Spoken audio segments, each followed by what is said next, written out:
গৌৰী দেৱী মই আৰ্য বিদ্যাপীঠ মহাবিদ্যালয়ৰ উদ্ভিদ বিজ্ঞান বিভাগৰ প্ৰবক্তা মই ফটোগ্ৰাফীৰ লগত সৰুৰে পৰাই জড়িত কিন্তু যদি মই ভাবোঁ যে মই চিৰিয়াছলি কেতিয়াবা ফটোগ্ৰাফী কৰিছোঁ তেতিয়াহ'লে 2003-4 চনমানৰ পৰা মই আৰম্ভ কৰিছোঁ মই একেবাৰে এমেচাৰ ফটোগ্ৰাফাৰ চখতহে ফটো তোলোঁ আৰু ফটো তোলোতে সাধাৰণতে মই যিটো বস্তুৱেই মোৰ চকুত লাগে বিশেষকৈ প্ৰকৃতি আৰু পোহৰ আৰু ছাঁৰ যিটো খেল সেইটো ধৰিবলৈ পালে মই ভাল পাওঁ আৰু ছ'চিয়েল মিডিয়াৰ জৰিয়তে যেতিয়া আমি ইজনে সিজনৰ লগ পালোঁ তেনেকৈ আমাৰ কেণ্ডিড ক্লিক আৰম্ভ হ'ল এই যোৱা 10টা বছৰ কেণ্ডিড ক্লিকৰ প্ৰত্যেকখন এক্সিবিশ্যনতে মই জড়িত হৈ আছোঁ আৰু বিভিন্ন ধৰণৰ ফটোগ্ৰাফী হেৰিবিলাকতো পাৰ্টিচিপেট কৰোঁ এক্সিবিশ্যনবিলাকতো বা কম্পিটিশ্যনতো পাৰ্টিচিপেট কৰোঁ সেই সুবাদতে মই ক'ব পাৰোঁ যে এইবাৰ জয়ন্ত দত্ত মেম'ৰিয়েল যিটো PSAৰ ফটোগ্ৰাফী এৱাৰ্ড দিয়ে এইবাৰ এক্সিবিশ্যনত সেইটো মোক তেওঁলোকে মনোনীত কৰিছে যিটো কাৰণে মই তেওঁলোকৰ ওচৰত কৃতজ্ঞ আৰু সেইখিনি মোক যথেষ্ট উদগনি দিয়ে যদি আপুনি সুধে যে মই ব্যস্ততাৰ মাজত কেনেকৈ ফটোগ্ৰাফীটো চলাই যাওঁ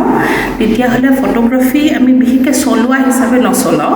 কেমেৰাটো মোৰ লগতেই থাকে জেনেৰেলি DSLRটো লগত থাকে ক'ৰবাত ওলাই গ'লে বা এইটো আমাৰ মোবাইলত আজিকালি এটা ভাল কেমেৰা মোবাইল ল'লে কৰিব পৰা যায় অৱশ্যে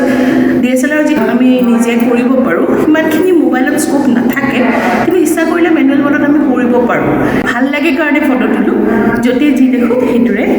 কৰি যাওঁ আৰু ফটোগ্ৰাফী যথেষ্ট আপোনাক সুখ দিয়ে কাৰণ সেই মুহূৰ্তটো দ্বিতীয়বাৰ নাহে এটা মুহূৰ্ত এবাৰেই আহে আৰু সেইটো আমি যদি থৈ দিব পাৰোঁ এটা যদি সুন্দৰ ফ্ৰেমত থ'ব পাৰোঁ যিটো আমি যদি সাধাৰণভাৱেও চাওঁ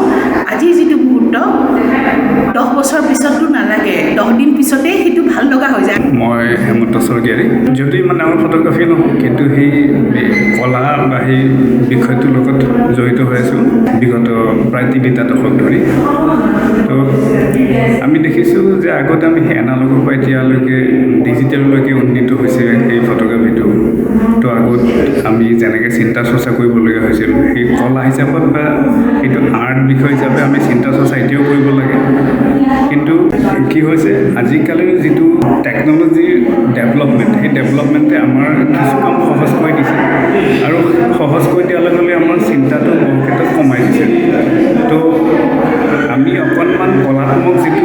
চিন্তা চৰ্চা সেইটো বহুতো ক্ষেত্ৰত আজিকালি অকণমান কম হোৱা যেন পাওঁ তো উঠি অহা এক শ্ৰেণী অকণ আমাৰ এটা বিশেষ বিষয়ৰ ওপৰতে অকণমান বেছি পৰিমাণে নিমজ্জিত হৈ থকা যেন লাগে তেখেতসকল এই আজি ৱেডিং বা ফেশ্বন টাইপৰ তো অকণমান সৃষ্টিশীল যিবোৰ কৰ্মৰাজি আছে আমাৰ ফটোগ্ৰাফীৰ বেলেগ বেলেগ বিষয় আছে মেক্ৰ' আছে ৱাইল্ড লাইফ আছে আজি ৱাইল্ড লাইফতো বহুখিনি ফটোগ্ৰাফাৰ আগবাঢ়ি আহিছে বাৰু মেক্ৰ'ও কৰিছে কিন্তু অকণ বেছিখিনিত উঠি অহা চামে অকণমান কেমেৰা এটা লোৱাৰ পিছতে ৱেডিঙৰ পিছত দৌৰাৰ ফলত অকণ সৃষ্টিশীল কামবিলাক অকণ পিছুৱাই আছে যেন মোৰ ধাৰণা হয় গতিকে আশা কৰি মই উঠি অহা চামে অকণমান বিষয়টো চিন্তা চৰ্চা ভালদৰে কৰি পেলাই বিষয়টো ভালদৰে ৰাইজৰ আগত উপস্থাপন কৰি এই বিষয়টোৰ প্ৰতি ৰাইজৰ আগ্ৰহ জগাই তুলিবলৈ তেওঁলোকে চেষ্টা কৰিবলৈ আমি আশা ৰাখিছোঁ বিষয়টোৰ লগত যিসকল জড়িত হৈ আছে তেওঁলোকে বা উঠি অহা চামে তেওঁলোকৰ সেই কলাত্মক যিটো চিন্তা চৰ্চা সেইটো অকণমান উন্নত কৰিবৰ কাৰণে আমি ভাবোঁ অকণমান হ'লেও এই ফটোগ্ৰাফীৰ বিষয়ৰ ওপৰত যি প্ৰাথমিক জ্ঞানখিনি আহৰণ কৰি লৈ পেলাই আগবাঢ়ি গ'লে তেখেতসকলে অকণমান সোনকালে সেই বিষয়টো তেওঁলোকৰ কলাত্মক যিটো ভাৱধাৰা বা চিন্তা চৰ্চাটো আগুৱাই লৈ যাব পাৰে বুলি মোৰ বিশ্বাস আজিকালি আমি দেখা পাওঁ যে আমাৰ প্ৰতিজনৰ হাতত মোবাইলটো আছে আৰু মোবাইলত সাধাৰণতে সেই কেমেৰাটো থাকে আৰু সেই মোবাইল কেমেৰা আমি বিভিন্ন সময়ত সদব্যৱহাৰ বা তাৰ সদব্যৱহাৰটো কৰিব নোৱাৰোঁ বহু ক্ষেত্ৰত তাৰ অকণমান অপব্যৱহাৰো হৈ থাকে তো মোবাইলটোৰ সহায়ত আমি যেতিয়া ফটো এখন তুলিছোঁ তাক আমি বহু ক্ষেত্ৰত গ্ৰামাৰ নোহোৱাকৈ তুলি আছোঁ তো অকণমান আমি যেনেকৈ স্কুলীয়া পৰ্যায়ৰ পৰাই যে আৰ্ট শিকাওঁ আমি ঠিক তেনেকৈ সেই ফটোগ্ৰাফী বিষয়টো যদি অকণমান স্কুলীয়া ছাত্ৰ ছাত্ৰীসকলৰ মাজৰ পৰাই যদি আমাৰ শিক্ষাটো আৰম্ভ কৰিব পৰা যায় প্ৰতিখন স্কুলতে হওক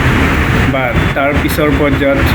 হাইস্কুল পৰ্যায়ত বা এতিয়া কলেজ পৰ্যায়লৈকে যদি আমি ফটোগ্ৰাফী বিষয়টো অকণমান অন্তৰ্ভুক্ত কৰিবলৈ আটাইকে ইয়াৰ লগত জড়িত কৰিব পাৰোঁ নিশ্চয় আমাৰ সেই যিটো কলা ফটোগ্ৰাফী যিটো কলা সেইটো আৰু অধিক আমাৰ ইয়াত উন্নত হ'ব বুলি আমি আশা কৰিব পাৰোঁ তো এই ক্ষেত্ৰত আমাৰ বিভিন্ন সংগঠনসমূহে অকণমান ব্যৱস্থা ল'ব পাৰে বা বিভিন্ন স্কুলত তেখেতসকলৰ গ্ৰুপৰ জৰিয়তে কৰ্মশালা ইত্যাদিৰ জৰিয়তে মানুহক আগ্ৰহান্বিত কৰিব পাৰে আৰু এইবোৰ হোৱাৰ লগে লগে আমি আৰম্ভণিৰ পৰাই যদি সেইবোৰৰ ওপৰত অকণমান গুৰুত্ব আৰোপ কৰিব পাৰোঁ তেতিয়াহ'লে নিশ্চয় আমি উন্নত ফটো আমি আশা কৰিব পাৰিম ভৱিষ্যতে আমাৰ অসমৰ পৰা ডাঙৰ ডাঙৰ ফটোগ্ৰাফাৰ হয়তো সৃষ্টি কৰিব আমি পাৰিম। মোৰ নাম অতনু কুমাৰ চৌধুৰী। মই প্ৰাগজ্যোতিষ মহাবিদ্যালয়ৰ উপাধ্যক্ষ হিচাপে 2021 অৱসৰ লৈছোঁ। মোৰ ফটোগ্ৰাফীটো বহু পুৰণা এই হবিটো। মই 1979-80 সেই সময়ৰ পৰাই ফটো ল'বলৈ লৈছোঁ। প্ৰথম অৱস্থাত আকফা আইচলিটো ব্যৱহাৰ কৰিছিলোঁ আৰু ব্লেক এণ্ড হোৱাইট ফটোগ্ৰাফী আছিলে। আন্দোলনৰ ফটোবোৰ লৈছিলোঁ, কিছু মোৰ লগত এতিয়াও সংগ্ৰহিত হৈ আছে। পিছলৈ মই অলপমান পঢ়া শুনাৰ কাৰণে অলপ কমি আহিছিলে। কমি অহাৰ পিছত মোবাইল যেতিয়া আকৌ ওলালে তেতিয়া আকৌ অলপ ফটোগ্ৰাফী কৰিবলৈ আৰম্ভ কৰিলোঁ আৰু পিছলৈ মই আইফোন ব্যৱহাৰ কৰা হ'লোঁ ফটোগ্ৰাফীৰ কাৰণে। তথাপিও মই সদায় SLR এটা ল'বলৈ ইচ্ছা আছিল, কিন্তু মই SLR লোৱা মানলৈকে DSLR ওলাব ধৰিলোঁ আৰু সেইটো মই 2019 DSLR প্ৰথম ব্যৱহাৰ কৰিছোঁ, D5660। সেইটোৰে কৰি মই প্ৰথম মানাছলৈ গ'লোঁ। তাৰপিছত 2020 চনত কাজিৰঙালৈ গৈছিলোঁ। তাৰপিছত ক'ভিড আহিল। ক'ভিড অহাৰ ফলত ঘৰত আবদ্ধ হ'ব লগা হ'ল, কিন্তু মই তেতিয়াই ৰাতিপুৱাৰ পৰা এই চৰাইবোৰৰ ফটো ল'বলৈ আৰম্ভ কৰিলোঁ। তেনেকৈ মোৰ এইটো আৰম্ভ হ'ল আৰু মই আগতেও ফটো বিভিন্ন বিষয়ত লৈছিলোঁ। ঘৰুৱা বিয়া এইবিলাকৰ ফটো লওঁ আৰু ৱাইল্ড লাইফৰ মই লাহে লাহে ইণ্টাৰেষ্ট হ'ল আৰু তাৰপিছতে এই ফটোবোৰ মই ষ্ট্ৰীট ফটোগ্ৰাফীও কৰি ভাল পাওঁ। ষ্ট্ৰীট ফটোগ্ৰাফী কৰিছোঁ আৰু এই ফটোগ্ৰাফীয়ে মোক যথেষ্ট সন্তুষ্টি দিয়ে। যেতিয়া এখন লৈ থোৱাৰ পিছত মই খুব ভাল এখন ল'ব পাৰোঁ মোৰ নিজৰ মনৰ ভাৱত, তেতিয়া মই সন্তুষ্টি লাভ কৰোঁ আৰু মানুহে সময় কটোৱাৰ বাবে ই এটা খুব উপযুক্ত আহিলা। আৰু আজিকালি ইমান উন্নত হৈছে কেমেৰাবোৰ যে তাৰ যিটো কাৰিকৰী দিশ ইমান উন্নত যে কেৱল ব্যৱহাৰটো অলপ জানিব লাগে আৰু ঠিক উপযুক্ত সময়ত ফটো এখন ল'ব পাৰিলে তাৰ যিটো আনন্দ দিয়ে ই খুব আন বস্তুৱে খুব কম আনন্দ দিয়ে। মই দেৱজিৎ বৰুৱা। আমাৰ কেণ্ডিড ক্লিক ফটোগ্ৰাফী যি এক্সিবিশ্যন আমি এবাৰ পাতিলোঁ, এবাৰ আমাৰ 10ম বাৰ্ষিক আছিল আৰু এই 10ম বাৰ্ষিক কেণ্ডিড ক্লিকছ ফটোগ্ৰাফী যি প্ৰদৰ্শনী তাতে 65গৰাকী আলোকচিত্ৰ শিল্পী অংশগ্ৰহণ কৰে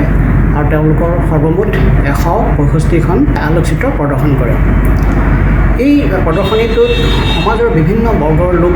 জড়িত হ'ল, যেনে ছাত্ৰ ছাত্ৰীৰ পৰা আৰম্ভ কৰি একেবাৰে গৃহিণীলৈকে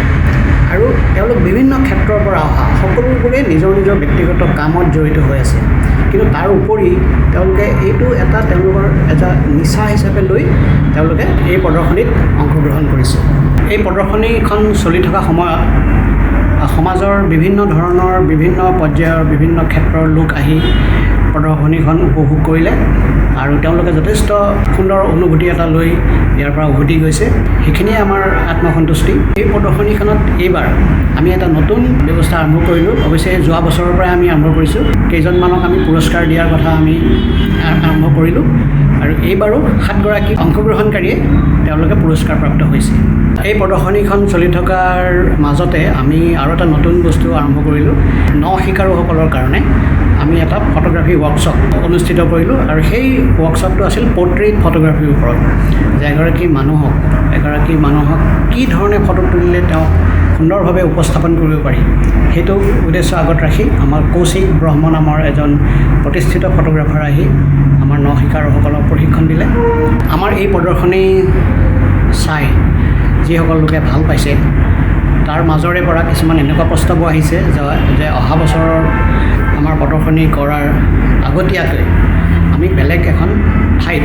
কোনোবা এখন ইউনিভাৰ্চিটিও হ'ব পাৰে বা কোনোবা এখন শিক্ষানুষ্ঠানো হ'ব পাৰে, সেই তাৰ পৰা তেওঁলোকৰ তাত গৈ আমি প্ৰদৰ্শনী